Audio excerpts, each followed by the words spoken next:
Vamos partir! A derrota de Roma pelas tribos germânicas em 9 depois de Cristo acaba com a ilusão da superioridade moral dos romanos. O que Roma chama de civilização, seus vizinhos chamam de tirania. É uma lição que Roma parece destinada a repetir.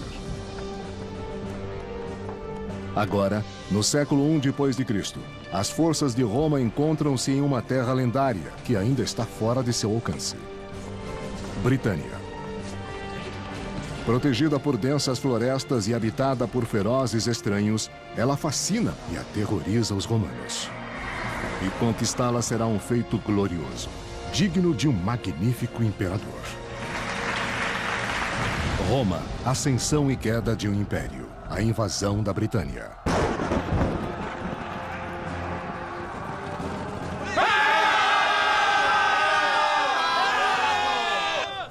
Por 6 séculos, o Império Romano curva o mundo antigo à sua vontade. Por volta do século IV depois de Cristo, ela se estende das areias da Arábia para a costa rochosa do Mar do Norte. A cada canto, ela seduz seus inimigos com comércio e luxúria. Tudo apoiado pelo pulso de ferro do mais disciplinado exército já visto pelo homem. Os romanos gostavam de pensar que haviam trazido a civilização a outros lugares. Ficavam orgulhosos com o fato de estarem governando bem. Acreditavam que Júpiter lhes deu esse poder. Governar era a sua verdadeira força. Os romanos acreditavam que este poder divino é investido ao imperador. Mas nem todos os imperadores são divinos. Em 41 depois de Cristo, os excessos do imperador Calígula abalaram Roma em seu âmago. Calígula foi um garoto mimado. Ele também pode ter tido uma doença mental. Sabemos de histórias como quando nomeou cônsul a um de seus cavalos, por exemplo.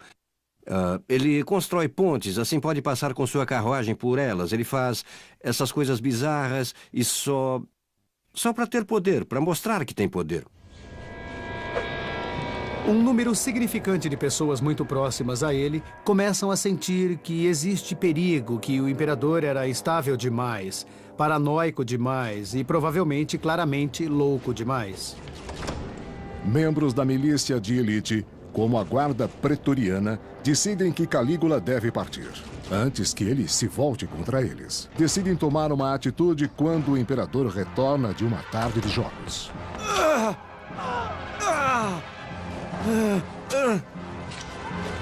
O biógrafo do século I, Suetônio, escreveu: Calígula fica se contorcendo no chão. Ainda estou vivo, ele grita. E diz em seguida, ataquem de novo. E ele sucumbe com mais 30 feridas. Foi realmente um momento crucial que revelou a sustentação militar do poder de um imperador, pela primeira vez de uma forma muito cruel e óbvia. Os pretorianos escolherão o seu próprio homem como o novo imperador. Por trás da cortina, agachado, eles encontram seu candidato, o tio de Calígula, Cláudio. Aqui está alguém que será facilmente controlado. Um marionete a ser manipulado. Ele babou, ele gaguejou, ele se contraiu. Talvez a única razão pela qual tenha sobrevivido tenha sido porque ninguém o levou a sério, ninguém o viu como um possível candidato. Salve, imperador! Confiantes de sua escolha, a guarda proclama Cláudio líder do maior império da Terra. Os membros mais velhos de sua casa, quando ele estava crescendo, haviam decidido não dar a ele significativa experiência administrativa ou militar. Quase todos os outros jovens da casa imperial foram empurrados muito rapidamente às posições públicas. Nada disso aconteceu com Cláudio. O imperador Cláudio tem muito que provar a seus súditos que acham que ele é incompetente. E para os pretorianos, que fizeram dele imperador, ele tem uma grande dívida. Um evento servirá para resolver isso. Salve, imperador! Honra e prêmios para os soldados, prestígio e dignidade para o imperador vitorioso. Uma conquista ativa de alguma área. Uma aventura militar ativa sempre será preferida economicamente pelo soldado romano. Psicologicamente, soldados não querem estar inativos. Psicologicamente, eles querem sair e lutar da melhor forma. O mais espetacular na conquista será a batalha. A resposta do imperador Cláudio é tão audaciosa quanto inesperada. Britânia, a ilha violenta e remota que derrotou Júlio César quase 100 anos antes. O homem que a domar será maior do que o próprio César. Britânia, 43 depois de Cristo. Para liderar a expedição, Cláudio escolhe Plaucio, um eminente senador e um comandante de boa reputação. Ele leva 4 legiões para a terra desconhecida, perseguida por uma história perigosa. As tropas estão nervosas e amedrontadas. Esse tipo de medo do desconhecido, eu acho que não pode ser minimizado nesse tipo de encontro. Havia este medo real de que talvez alguma arma de destruição em massa do século I existisse do outro lado do canal. Correm boatos escusos sobre a temível magia dos druidas, os sacerdotes da religião difusa e sigilosa de Britânia. O sábio clássico Plínio, o ancião, escreveu: Britânia é fascinada pela magia. O monstruoso culto druida professa que o assassinato de um homem é a evidência da devoção. E comer a sua carne é muito benéfico. A evidência de sacrifício humano enche os soldados de repugnância e leva o imperador Cláudio a banir o druidismo. Vamos partir! Para qualquer culto religioso ser reprimido, deveriam estar sendo feitas coisas que os romanos não gostavam. Uma das coisas seria o sacrifício humano, que os druidas são acusados de fazer e eles poderiam estar envolvidos.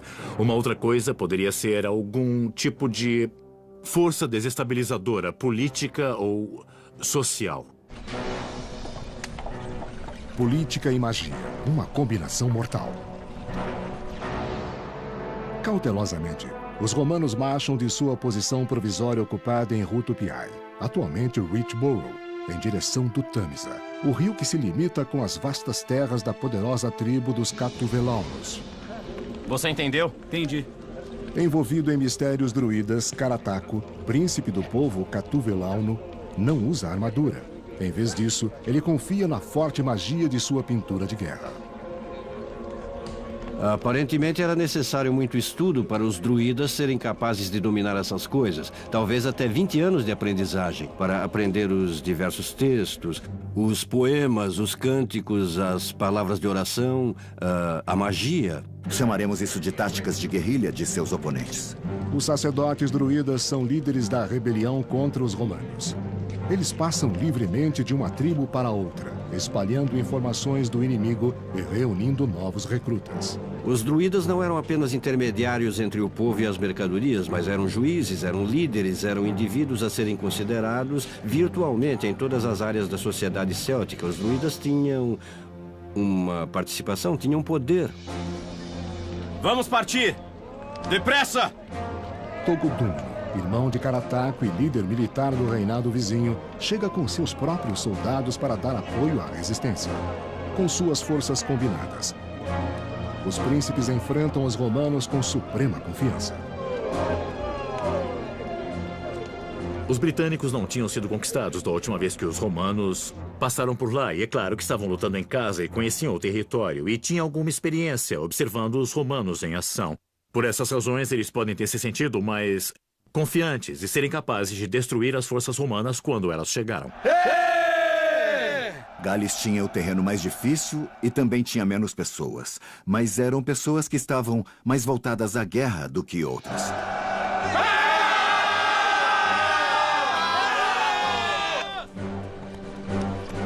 Os soldados estavam sendo treinados para lutar em formações de longas legiões e ter as tropas auxiliares dos lados para serem capazes de agir em aberto. E isso funcionou. Funcionou no norte da África, funcionou no Oriente Médio, funcionou na Gália, funcionou um pouco menos na Alemanha e com certeza não funcionou nem um pouco na Britânia.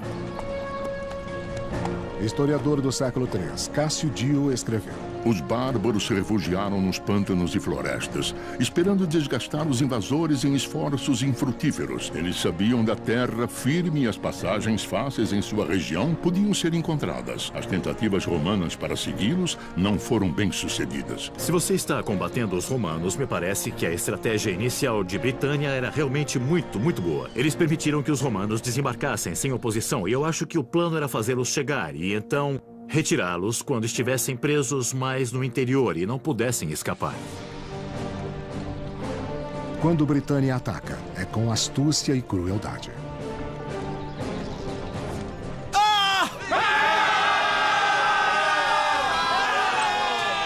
A disciplina dos soldados romanos é ótima, é bem conhecida, bem documentada. O fato de que os soldados romanos possam ser disciplinados mesmo no meio da pior das batalhas é extraordinário e certamente denota uma habilidade militar de liderança e de treinamento que estabelece o soldado romano como o melhor soldado na terra naquele momento e talvez de toda a história.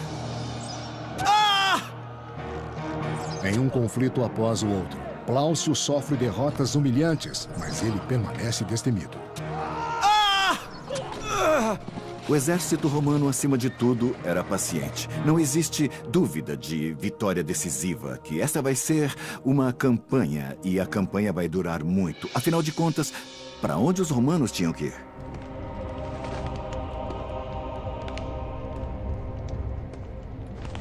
De volta a Roma, o imperador Cláudio se envaidece e prepara para si mesmo a invasão da Britânia.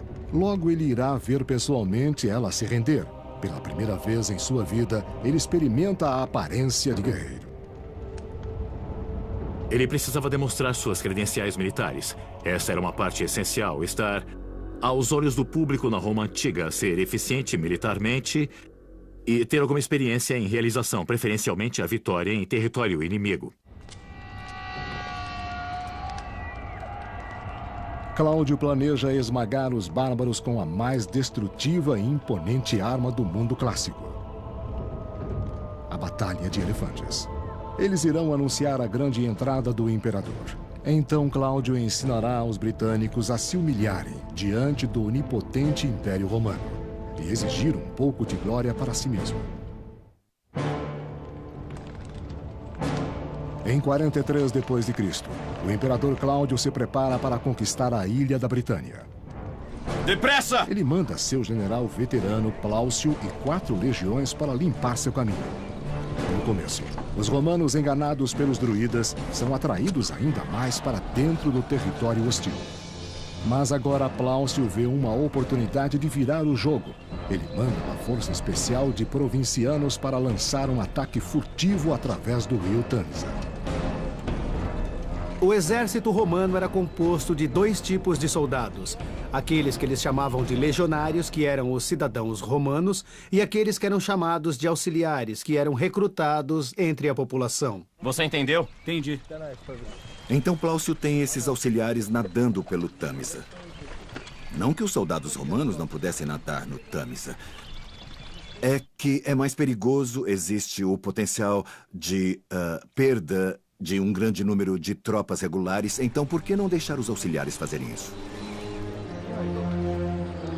Como todos os druidas, os líderes militares Carataco e Togodúmino carregavam a água sagrada, acreditando que o rio poderia protegê-los de seus inimigos.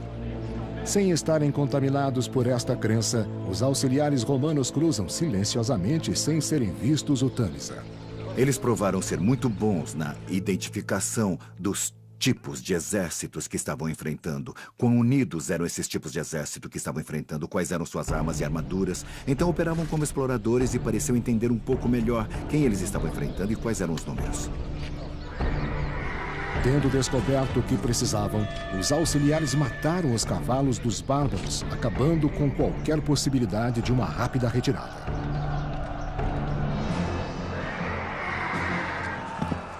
Só agora Plaucio envia sua força completa para atacar os catuvelanos.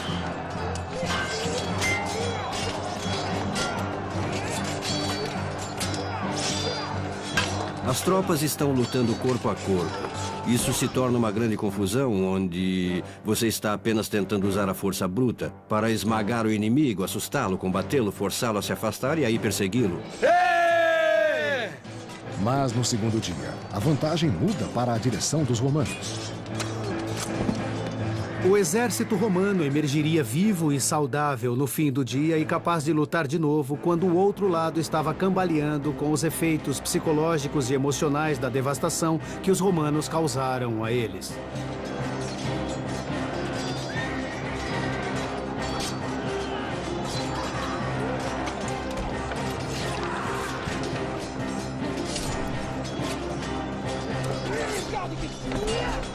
No massacre seguinte, Togodúmino é ferido mortalmente.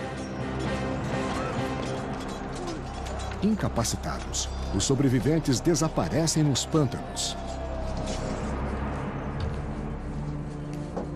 As famílias dos líderes druidas despertam para uma nova realidade. A palavra catástrofe dispara pânico e uma escalada para a fuga. Carataco e sua família também devem fugir, ou enfrentar a humilhação e escravidão nas mãos dos romanos. Depressa! Vamos partir! Quando os romanos tinham uma vitória militar significativa, o general era tradicionalmente recompensado com o direito de ter o que nós acharíamos ser uma parada de papel picado, o que eles chamavam de triunfo. Se possível, o líder das forças conquistadas desfilava pela parada para mostrar em sua pessoa a subjugação ao povo estrangeiro e, tradicionalmente, aquela pessoa era então executada no fim da parada, como um inimigo do povo romano. Carataco não tem intenção de ser um troféu romano. Jurando vingança, ele reúne seus partidários e os leva a uma longa jornada para o oeste, para o país da colina acidentada onde o coração da instituição druida reside. Carataco presume corretamente que os romanos não o seguirão. Ao invés disso, eles se plantam nos bancos do Tâmisa. Depressa! O historiador do século III, Cássio Dio, escreveu: Por causa dos problemas que tinha encontrado no Tâmisa, Plaucio fica com medo. Ao invés de ir mais adiante, ele passa a guardar o que ele já tinha ganho e enviar para Cláudio. Mas é realmente o medo que impede Plaucio ou a política? Eu duvido muito que um homem com a experiência e habilidade de Plaucio teria ficado intimidado demais por um rio como o Tâmisa. Para mim, parece mais provável que ele tenha recebido ordens para que, uma vez que uma certa ponte tivesse sido estabelecida, uma vez que os romanos pudessem operar, o imperador o convocaria.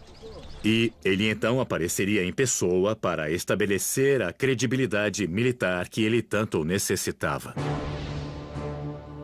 O imperador Cláudio tenta navegar para a Britânia. O navio dele quase afundou na costa da Espanha, mas ele tem que marchar para Gessuriaco, na atual França, antes de finalmente cruzar o canal.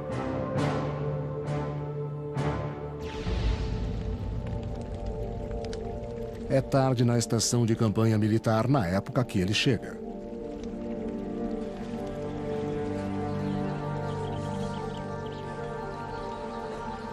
Sabemos que o imperador apareceu em grande estilo. Ele chegou com tropas de seus guarda-costas pessoais, a assim chamada Guarda Pretoriana. E ele também chegou com elefantes. O que foi isso? O que é uma grande coisa, porque o elefante não é um animal nativo da Britânia ou de nenhum lugar da Europa Ocidental. Assim, ao aparecer com elefantes, ele estava realmente anunciando sua presença e então supervisionou, de uma distância muito segura, a captura de várias vilas e cidades. A chegada surpresa de Cláudio, junto com a derrota humilhante de Carataco, incita muitos líderes militares britânicos a se entregar ao invés de lutar. Tome, segure. Nós, pessoas modernas, temos nossa ideia de liberdade. Isso faz parte da nossa personalidade, que não é necessariamente a personalidade de todos no mundo antigo. A maioria das pessoas simplesmente acostuma-se à sua nova liderança. Os impostos que estavam pagando para o líder A poderiam agora pagar ao líder B, e isso não importava muito. Se elas pudessem reduzir qualquer violência que pudesse ser feita contra elas pelo exército, principalmente aquele exército que não deveria estuprar ou pilhar ou destruir suas terras, por submissão elas o fariam. É uma bela estátua. resistir aos romanos ou colaborar. No Reino do Norte, para os brigantes, a decisão aparece como uma sombra preocupante. A escolha será feita pela poderosa rainha Cartimandua. Os britânicos estavam dispostos a se levantar atrás de mulheres, que deveriam ter sido personalidades muito poderosas, que devem ter tido homens bem poderosos aos quais elas eram ligadas para estabelecerem seus estados. E elas devem ter sido capazes disso por meio da forçada personalidade, carisma e assim por diante, reorganizando seu povo atrás delas. O marido da rainha Venútius não tem dúvidas quanto ao caminho que os brigantes deveriam seguir. Ele se opõe aos romanos com todo o seu coração.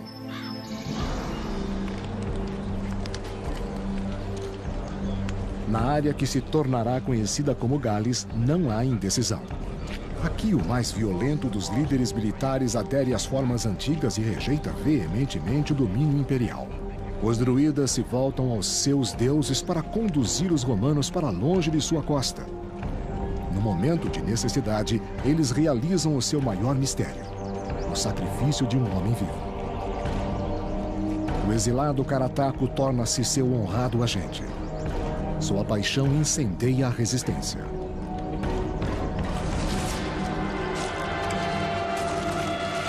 Ele foi capaz de combinar algumas dessas tribos de povos tão distintos com uma postura anti-romana, criando um inimigo comum.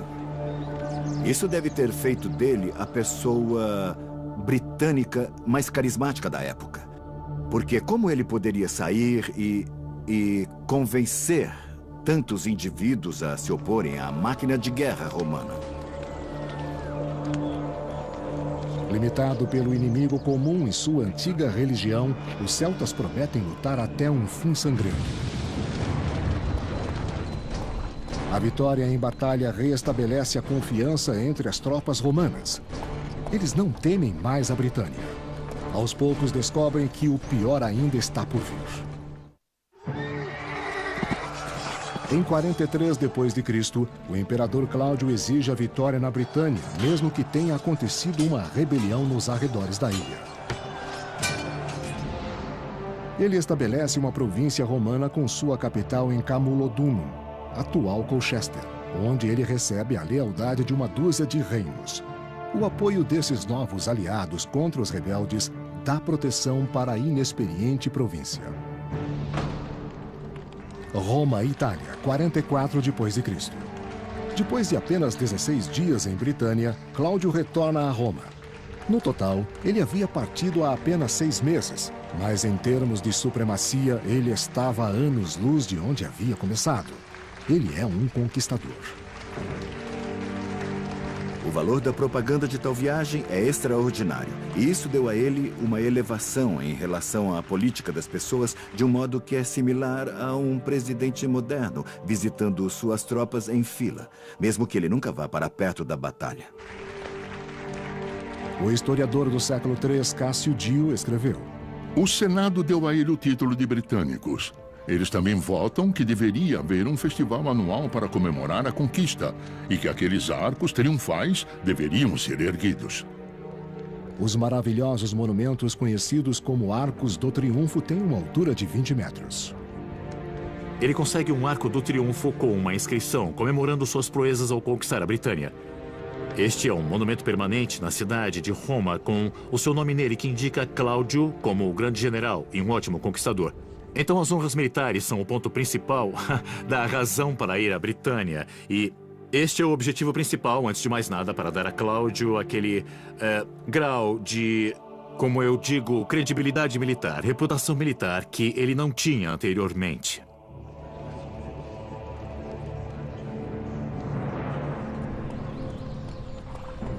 Para Plaucio, que o imperador deixa para trás como governador de Britânia, a comemoração deve ter parecido prematura.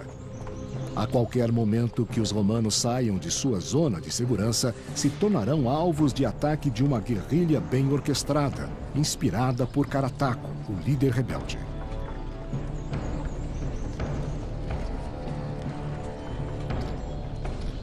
Eles poderiam ter se comunicado por meio de corredores ou mensageiros e, de novo, conhecendo a terra, Conhecendo quais os caminhos mais rápidos entre as diversas partes da Britânia, então teriam uma vantagem em conseguir informações entre as diferentes partes da ilha.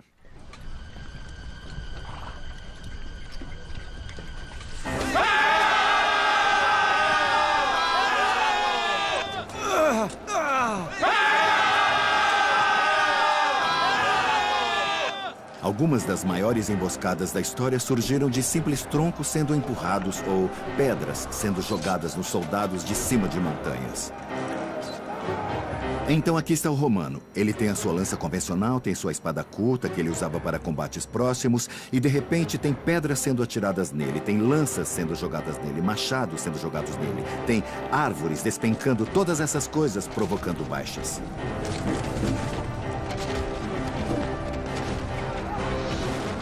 Depressa! Os britânicos superaram os romanos porque conheciam o terreno com os seus generais locais. Os generais britânicos inspiravam suas tropas, fazendo discursos nos quais eles os advertiam para repelir os que queriam escravizá-los, estrangeiros que buscavam conquistá-los.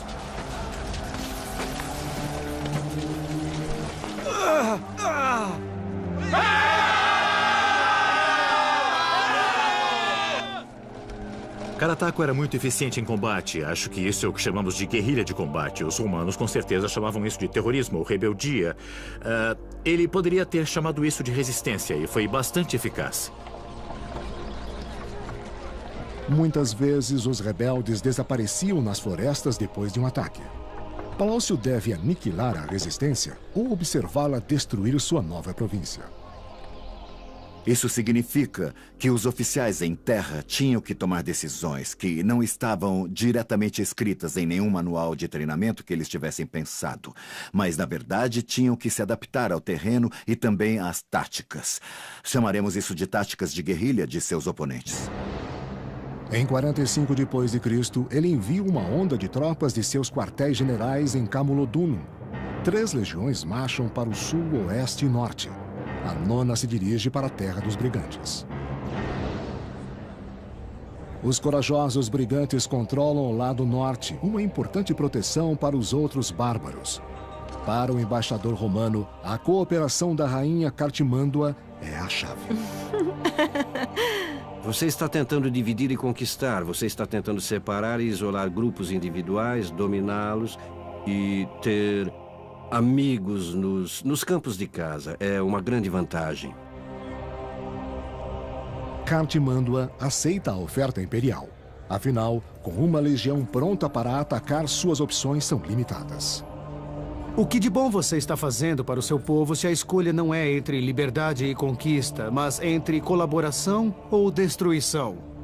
Para alguém como Cartimândua, a colaboração com Roma permitiu a ela permanecer em uma posição de autoridade e arriscar muito menos, talvez pessoalmente, do que se tivesse tentado lutar. Venutius, o consorte da rainha, se opõe veementemente à decisão dela, e ele não está sozinho. É vantagem para os romanos fazer esses acordos. O problema, é claro, é que às vezes, como com Cartimândua, você tem uma divisão interna onde o marido se volta contra ela. Agora já chega. Venutius se irrita profundamente, mas no momento ele tolera a vontade da rainha. Agora já chega. Está me ouvindo? Com rancor, mas não vencido, ele espera os eventos para mudar. Os romanos atravessam o país dominando uma vila após a outra. A coisa principal para o governador romano, particularmente em uma província que acabou de ser estabelecida, é manter a estabilidade. Ele tem que tentar fazer ligações com a comunidade local. Então, qualquer tipo de romanização, deixando o povo local se sentir confortável com os romanos por lá, é a vantagem deles. Para aqueles que cooperam, a mão romana é suave. Para aqueles que resistem, a vingança é rápida. Os soldados caçam os rebeldes e ensinam a eles a justiça imperial na ponta de uma lança. A cada esquina surgem os encrenqueiros. Vem aqui! Vem aqui! Mas os legionários encontram também potencial de transformação. Lentamente, mas de forma segura, eles expandem o domínio romano, ganhando mentes e corações por onde passam. Roma e Itália, 47 depois de Cristo. Na área da política romana, o general Plaucio é um herói. 4 anos depois da invasão, um Cláudio agradecido vai chamá-lo em casa. Ele também traz os seus prisioneiros britânicos para o ringue do gladiador. 4 anos é o padrão para uma pessoa estar no comando de uma província ou de um exército como aquele. Então, mais alguém poderia chegar e você não quer que uma pessoa fique no comando tempo demais. No caso das tropas se tornarem atacáveis demais para o seu comandante, se isso acontecesse, eles podiam começar a pensar que aquele comandante poderia ser um bom imperador.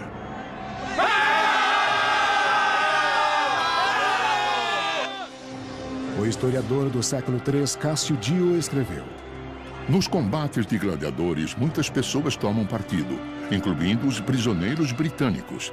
Plaucio costumava ter muitos homens nesta parte do espetáculo e tinha orgulho do fato. O esporte sangrento da arena confirma a superioridade de cada coração romano. Os bárbaros são presa fácil para o divertimento deles.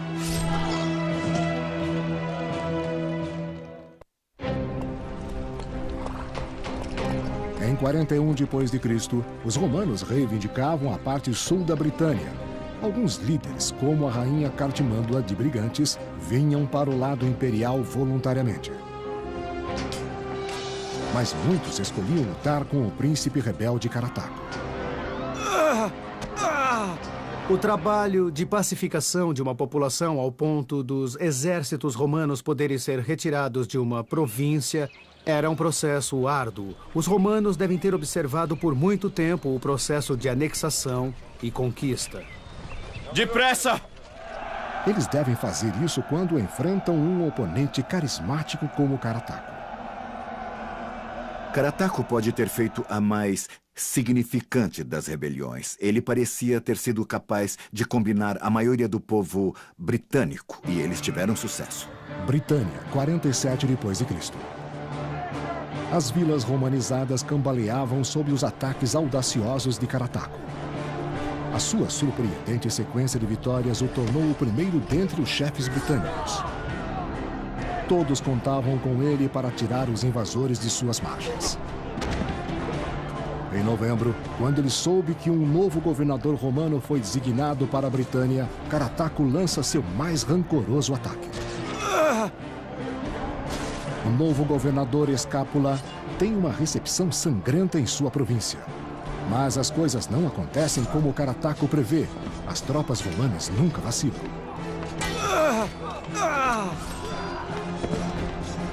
Escápula entrega a Carataco sua primeira grande derrota da revolta.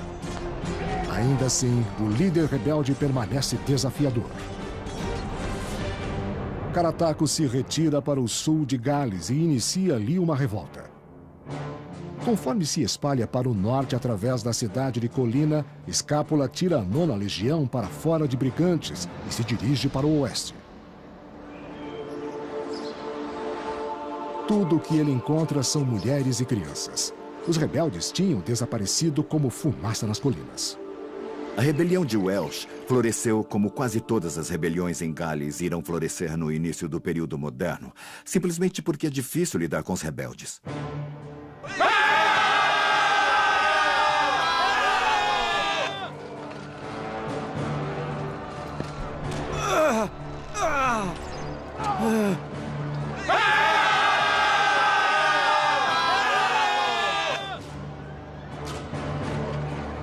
Agora eles têm que ir para as montanhas, florestas e ilhas e descobrir onde esses rebeldes estão e assim eliminá-los.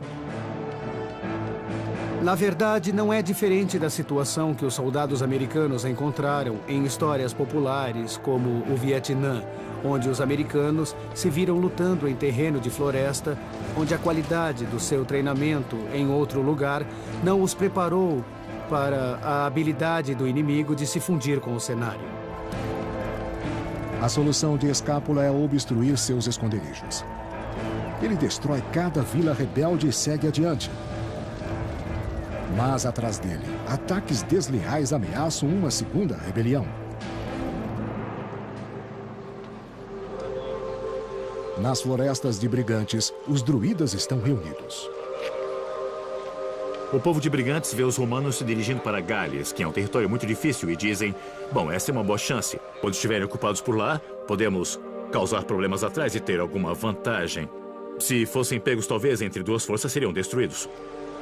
Para fazer esta segunda rebelião funcionar, um nobre é vital, Venútius, marido da colaboradora rainha Cartimândua. Venútius, marido de Cartimândua, é claro, foi uma figura significativa.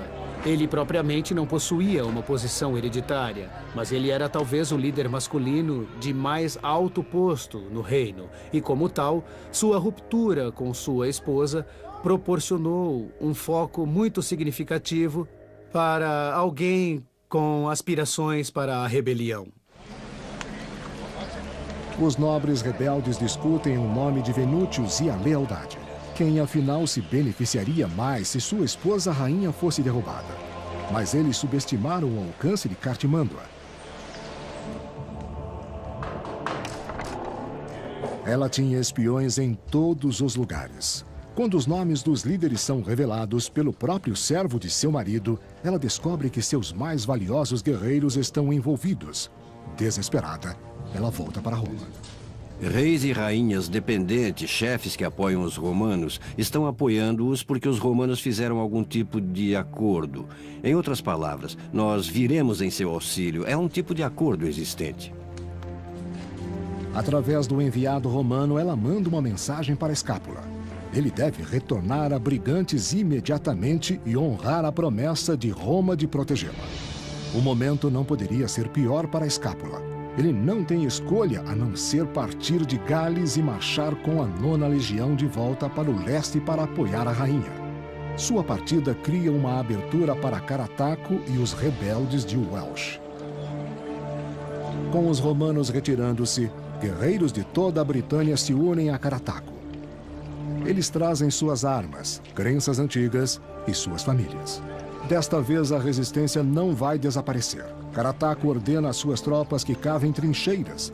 O historiador clássico da corte, Tácito, escreveu: Ele selecionou um lugar onde numerosos fatores o ajudariam e se escondeu. E todas as defesas foram fortemente controladas. Uma posição defensiva entrincheirada como aquela dá uma enorme vantagem para o defensor, e ele tinha toda a razão de acreditar. Talvez nessa ocasião, dadas as circunstâncias que ele tinha escolhido e preparado, ou talvez os romanos pudessem vacilar. Eu acho que Carataco tinha a expectativa de que pudesse vencer. A última chance para a independência da Britânia encontrava-se num momento de frágil esperança. Em nome do imperador Cláudio, Roma entra no 6º ano da amarga conquista da Britânia. O imperador romano havia imaginado, e de fato funcionou, falando muito francamente, como o comandante principal do Império Romano. O imperador foi, por fim, concebido para ser o responsável pelo sucesso ou falha de qualquer iniciativa feita pelo Estado romano. Para lançar uma sombra na tênue permanência de Cláudio no trono, o caos na Britânia continuava. Britânia, 49 depois de Cristo. Cartimândua, a rainha do norte protegida por Roma, exige que o império a defenda em seus assuntos de guerra. Ela e seus seguidores se trancam em sua fortaleza esperando que o general romano Escápula os resgatem. Resumindo, Escápula aniquila os assuntos de amotinação e traz para Cartimândua a cabeça de seu líder. O consorte real Venútius é ultrajado. Sua compaixão pela resistência torna-se mais forte.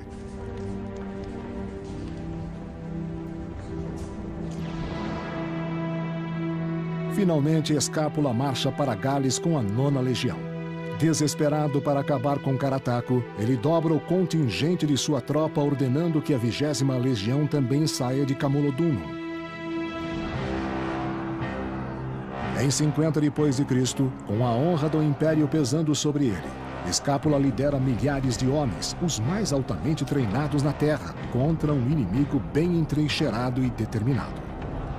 Pode ter sido possível para um homem como Escápula persuadir Cláudio que falar Sob circunstâncias particulares, teria sido aceitável. Mas o que estava em jogo, além, digamos, da vida e da morte, era a sua chance de um posto mais alto depois deste.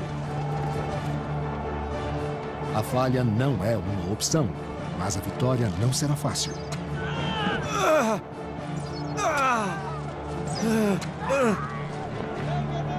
O biógrafo clássico Tácito escreveu: Nossos soldados chegaram à muralha, mas numa troca de arremessos eles ficaram piores em feridos e mortos.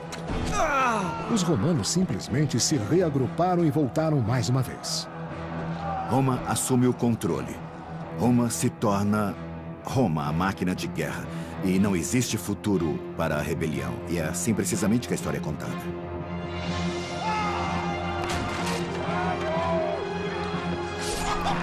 Eles realmente queriam pegar os britânicos e finalmente terminou essa coisa. Acho que a veemência e agressividade do ataque foram tão fortes que os britânicos ficaram assolados. Aquele mais afortunado tinha uma morte rápida.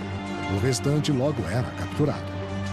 Humilhação, escravidão e ritual de assassinato esperavam os capturados.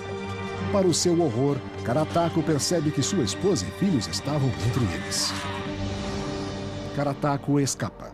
Extraordinariamente. Ele foge e faz todo o caminho até o reino de Brigantes. Embora sua rainha Cartimândua seja uma colaboradora romana. O marido de Cartimândua, Venútius, é um conhecido patriota e se opôs às políticas colaboracionistas dela com os romanos. Eu sugeriria que Carataco não fugiu de Cartimândua, mas de Venútius, na esperança de que talvez ganhasse seu apoio e talvez convencesse Cartimândua a mudar finalmente. Cartimândua não cede. Ela é uma criatura de Roma. A rainha trai Carataco, o herói da resistência, para sedimentar sua posição como amiga de Roma. Esta escolha desagrada seu marido Venútius. Roma e Itália, 51 d.C. Desfilando pelas ruas de Roma, Carataco e sua família emocionam os cidadãos. O historiador Tácito escreveu: A reputação de Carataco havia se espalhado para além das ilhas e através das províncias vizinhas à Itália. Essas pessoas estavam curiosas para ver o homem que tinha desafiado nosso poder por tantos anos. Até mesmo em Roma, seu nome significava alguma coisa. Este foi o símbolo da vitória deles. Você sabe que aqui está um inimigo marchando pelas ruas em submissão. O que normalmente acontecia aos inimigos de Roma era que eram trazidos para a prisão e colocados num buraco e sufocados. Mas dessa vez isso não aconteceu. Ao invés disso, Carataco foi levado a Cláudio numa espécie de grande tribunal ou tablado e então ele fez um discurso emocionado. E se acreditamos em Tácito, o discurso foi sobre a necessidade de resistir à dominação e que se ele permitisse que Carataco vivesse, ele seria um símbolo vivo da clemência de Cláudio. Oferecer piedade implica em superioridade, e acima de tudo é assim que os romanos se veem, superiores.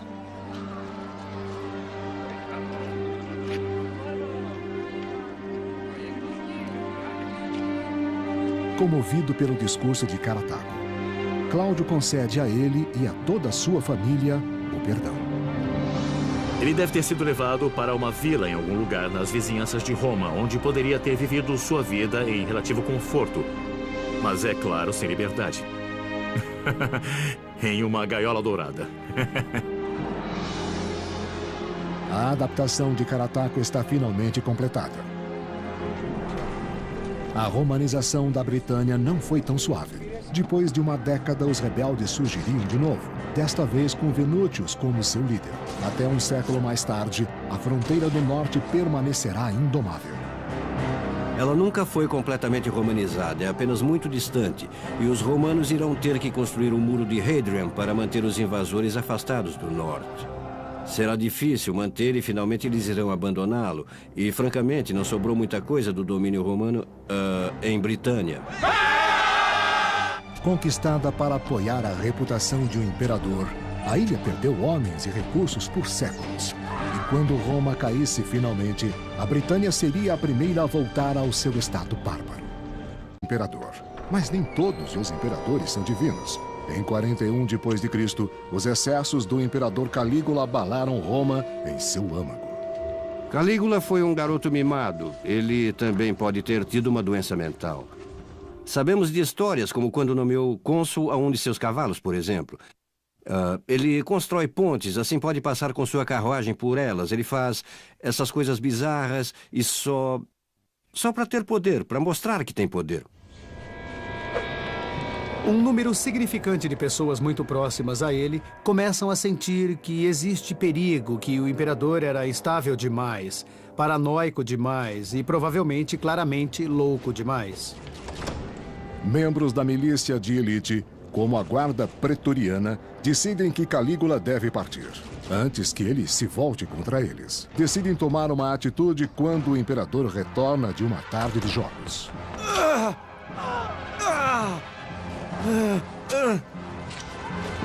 O biógrafo do século I, Suetônio, escreveu: Calígula fica se contorcendo no chão. Ainda estou vivo, ele grita. E diz em seguida, ataquem de novo. E ele sucumbe com mais 30 feridas. Foi realmente um momento crucial que revelou a sustentação militar do poder de um imperador, pela primeira vez de uma forma muito cruel e óbvia. Os pretorianos escolherão o seu próprio homem como o novo imperador. Por trás da cortina, agachado, eles encontram seu candidato, o tio de Calígula, Cláudio. Aqui está alguém que será facilmente controlado. Vamos partir!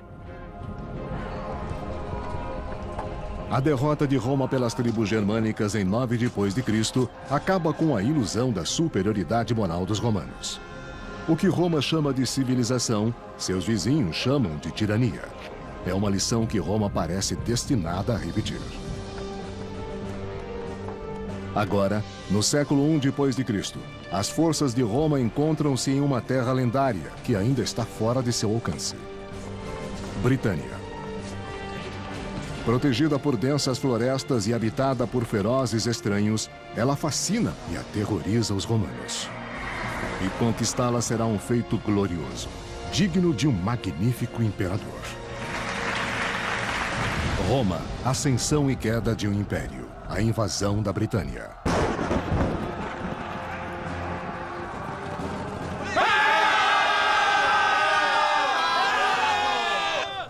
Por 6 séculos, o Império Romano curva o mundo antigo à sua vontade. Por volta do século IV d.C., ela se estende das areias da Arábia para a costa rochosa do Mar do Norte. A cada canto, ela seduz seus inimigos com comércio e luxúria.